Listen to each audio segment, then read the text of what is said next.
Alright guys, how's it going? I hope you're doing very well.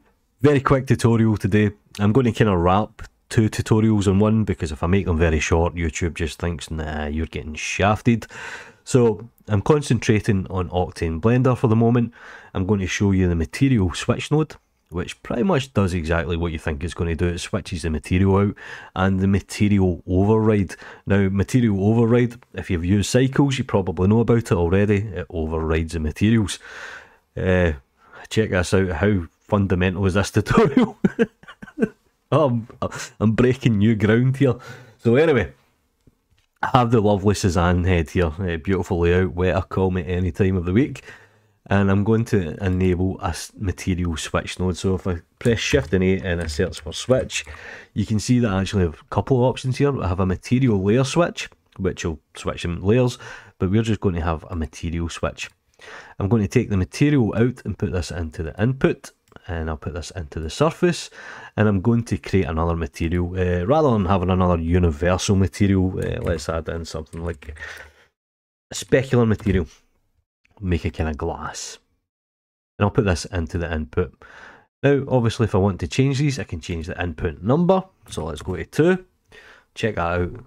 Octane's really good at handling glass. It's fucking ridiculous how good it is, and it's one of the reasons I actually use it. But anyway, I'm not here to sell yet.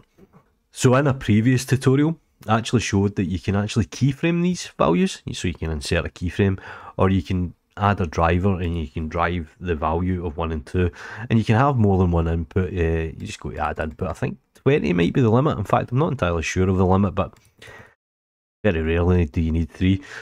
Anyway, that is the material switch, and it comes in handy if you have a really heavy scene and you just want to quickly switch out the materials.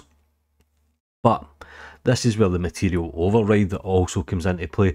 And like I said, if you've used cycles before, it's a pretty handy feature. Maybe you want to do a kind of clay render without being a clay render, if that makes sense.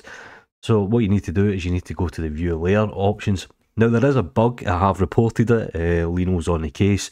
Hopefully it gets fixed very soon, but it should work for the moment.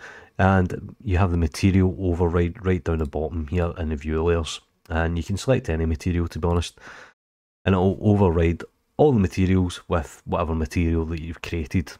So it's a really quick way to, maybe you want to view a scene and you want to kind of keep performance optimized, so you might just even use like a diffuse material or something. Anyway, it overrides a material. That is pretty much the basics of it. And thank you for coming to my TED Talk. Anyway, take care.